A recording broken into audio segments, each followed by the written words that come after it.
What up, guys? Knowledge is self-determination.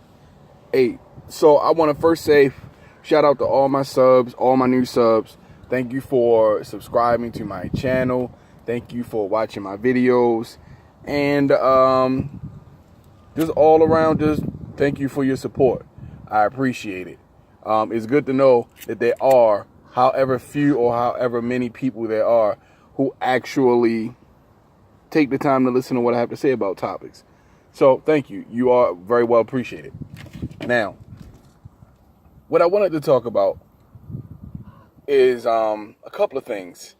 But I'm going to go ahead and start off with this.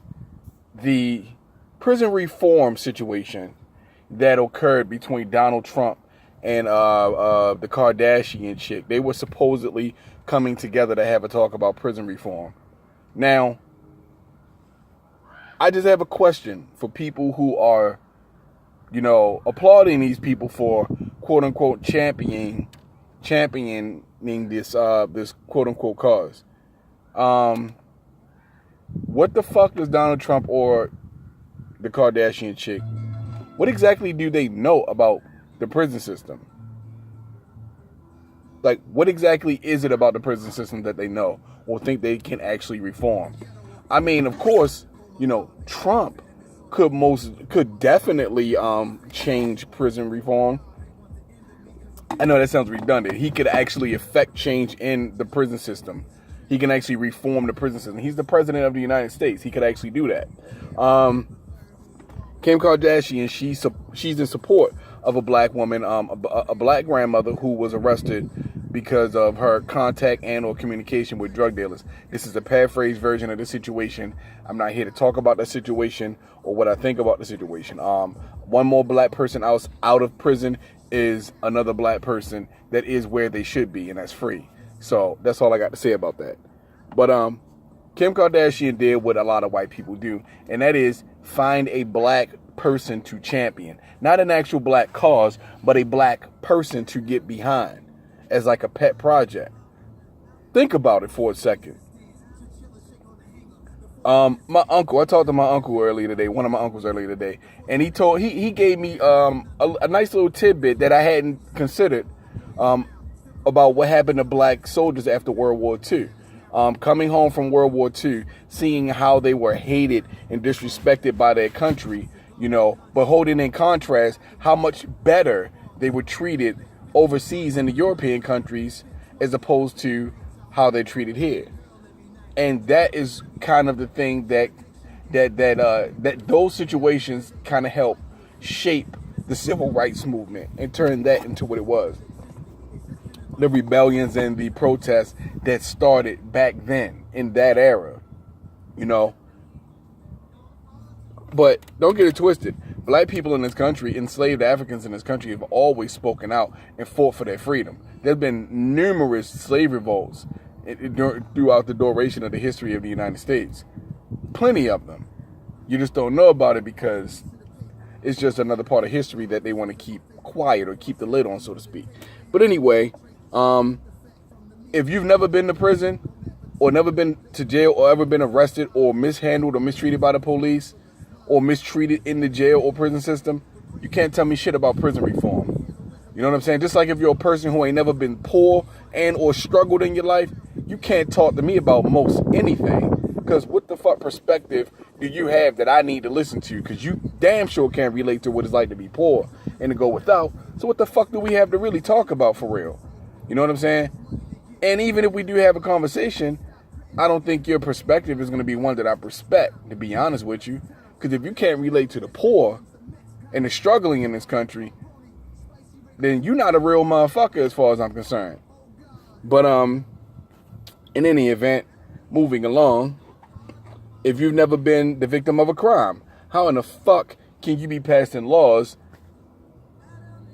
that affect criminals? What can you tell me about crime if you've never been the victim of a crime or have ever committed a crime? What can you tell me about crime? But more specifically, though, if you've never been the victim of a crime, what the fuck can you tell me about crime?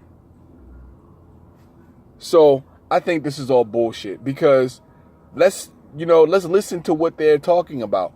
What exactly are they changing with the prison system? Are they changing the racial disparity that affects the judicial system and the legal system as a whole?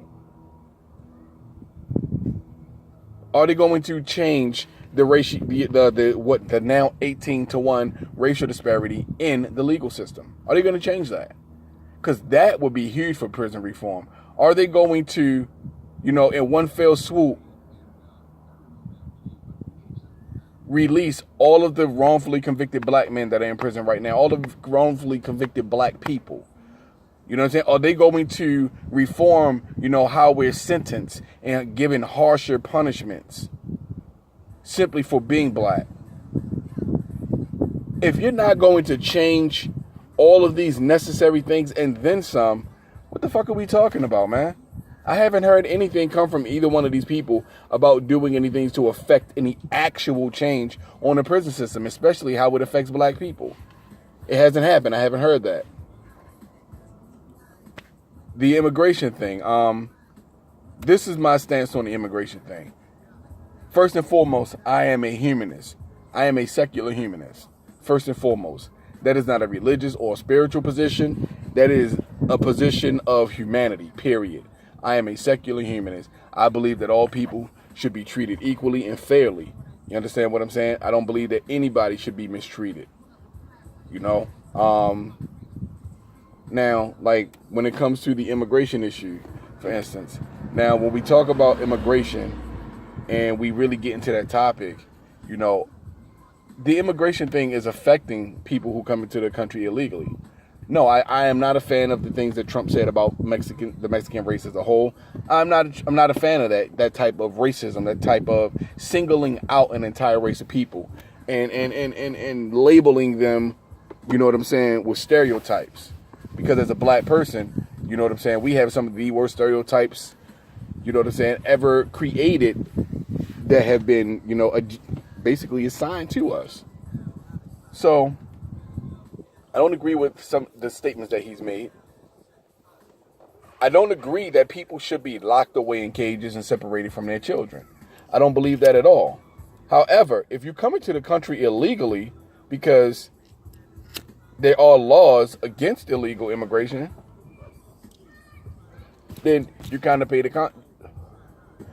you set yourself up for that. You understand what I'm saying? If there are laws against it, they're there for a reason.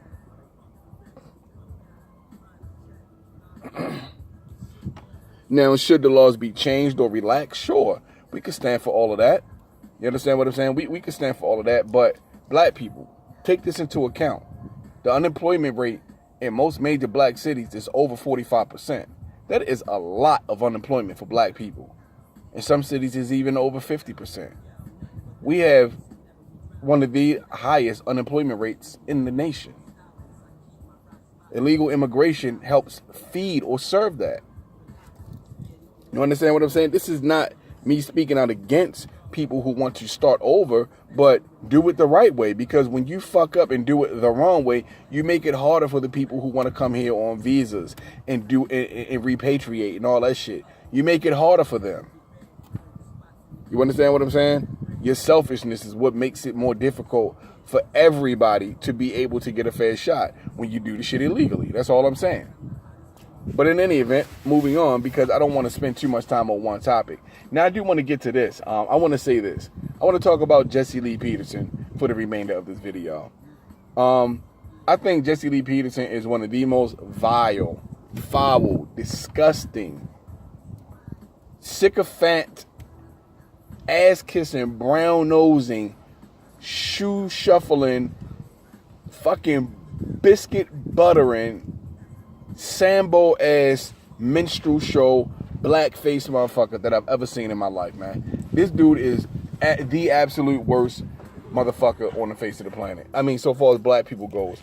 I mean, he literally is a white person in blackface. You understand what I'm saying? He recently had a debate. I think this is number 3 between Phil from the Advice Show. And, well, I guess it really wasn't a debate. so much so as it was a Q&A. You know, Jessie Lee Peterson pretty much just asked homeboy a lot of questions about his take on certain things, and he the line of questioning was kind of stupid. I mean, it was some simple-minded shit, asking him if he is, you know, the leader of his wife, you know, or, you know, asking him about, you know, his relationship with quote unquote God.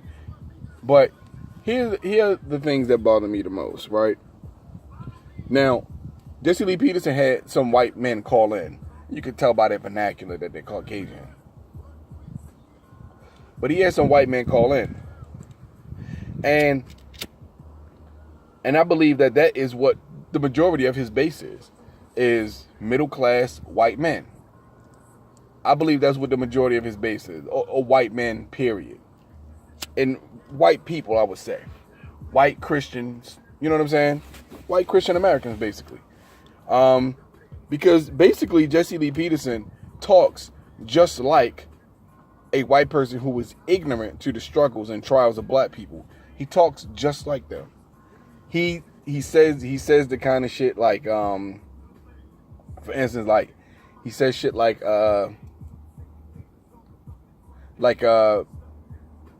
he refers to white people as normal people. He kind of ridicules black people for talking about the ills that white men have delivered upon society. Now, I'm going to be one to say this. I am the type of person that I'm not going to blame other people, you know, for my life. I'm not going to, you know, I'm not going to try to shuck off any accountability, you know, because while it is hard in America, in this world, for black people to make it, there are chances and opportunities out there. And if you grind hard enough, you can make something of yourself and do things that you want to do in your life. You can. There are particular trials and tribulations that we as black people have to go through. However, if one of us can do it, all of us can do it. Maybe not all of it. If one of us do it, 2, 3, 4 of us can do it. You know what I'm saying? Maybe not all of us. Everybody doesn't have to drive the will and the determination. However, white supremacy has set up a system that was at one time completely subjective and only had the best interest of white people in mind. The system during Jim Crow and during slavery, it was a compassionless system for black people. They didn't give a fuck about our well-being. But during those two systems that we existed under, they set themselves up with wealth and power so that we could never challenge the system that they have created. Now, I can't say that there are people who are not the same as the white supremacists that existed during the Jim Crow era. Some of them are worse. Do I see a lot of diversity in our country? Sure. I see a lot of different people, races intermingling. But I think a lot of that there may be another agenda in line with that. But let me get back to Jessie Lee Peterson, man. I'm not going to make the video so much longer, but I would definitely advise you guys to go check out the video that Phil posted on his Advice Show channel with the third debate, as you call it, with that dude Jessie Lee Peterson. This is a disgusting dude, man. To me, he is a very vile person. I mean, he pretty much says that, you know, black people are the most violent people in the country. We commit more crimes than anybody else. We commit more murders than anybody else. You know, why can't we stop blaming the white man for things that happen to us? You know what I'm saying? Racism doesn't exist. These are some of the things that this dude says. Racism doesn't exist. White people are normal people. Black people are just, especially black men, are just lazy, shiftless bum motherfuckers who just complain about the white man all day, and all black women do is sit around and get pregnant. These are the types of things that Jessie Lee Peterson says. You understand what I'm saying? And he is either truly brainwashed, or he is a lot more intelligent than I give him credit for, because I don't think the man's that smart, to be honest with you. The motherfucker talk like he got a mouthful of motherfucking marbles and shit. You know what I'm saying? But or he's playing the shit out of the system to get as much out of it as he possibly can. He's giving white supremacy exactly what they want, so that he can propel himself into the limelight, so to speak, or get his 15 minutes of fame and make some money. But it saddens me to believe that there are black people out there that think the way he does and believe the shit that he does. It saddens me to believe to know that there are black people out there who truly feel this way, who truly feel towards black people like white supremacists do. You know what I'm saying? He talks about the black community during Jim Crow, where he says that black people were the strongest that they ever were. We had more unity. You know what I'm saying? We did for ourselves.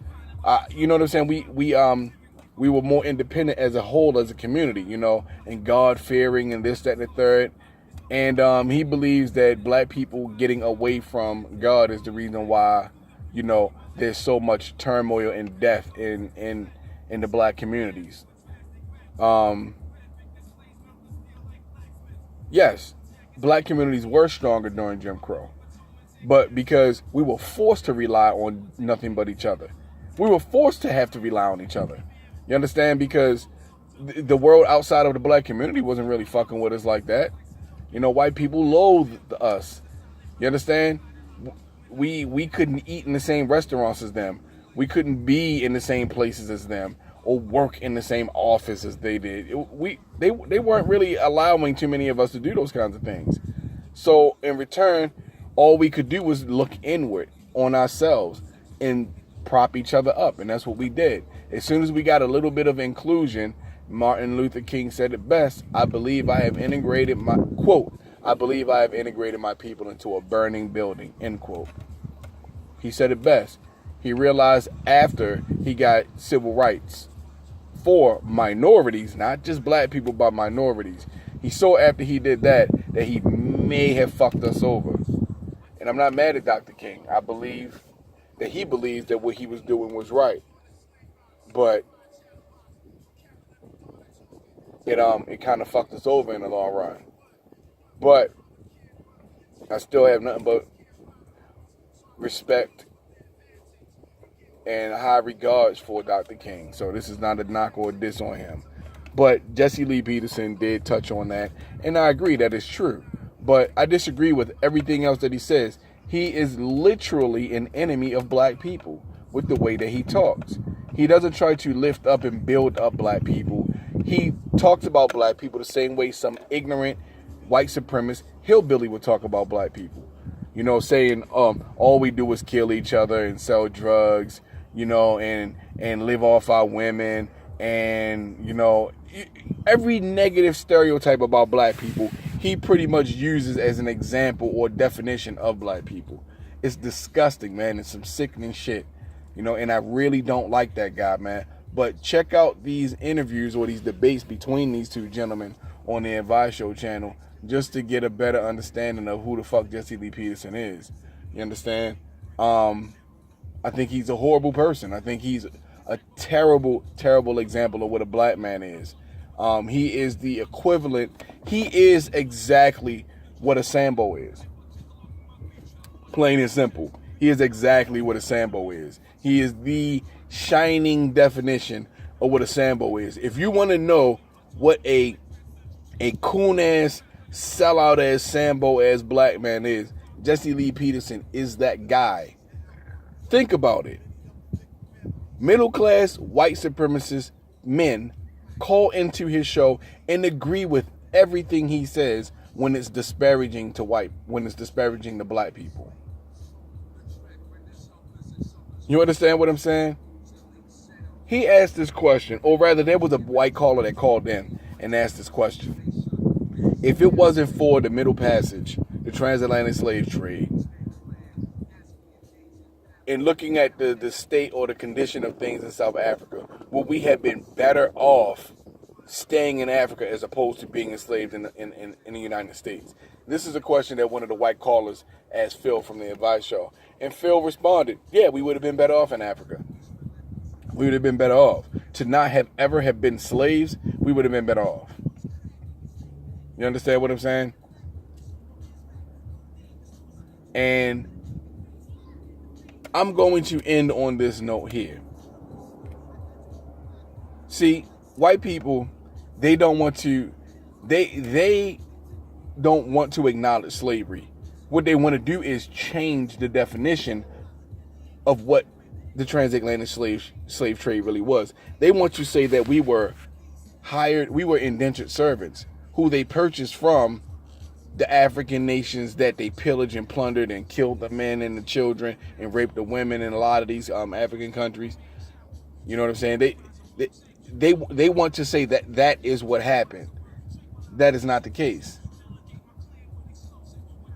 So they want to be able to justify the enslavement of those of us who came over here. Excuse me. They want to justify it by saying that we were already slaves in our own countries. Bullshit. Bullshit. Bullshit. Read Things Fall Apart. I can't pronounce the guy's name right now. If I'm not looking at it, I can't pronounce it. I need to be actually looking at the book, but it's called Things Fall Apart. Read that book. That will basically, towards the end of the book, it's a good story actually. Towards the end of the book, it actually kind of gives you one example of how white supremacy came into Africa and started to disintegrate our structure.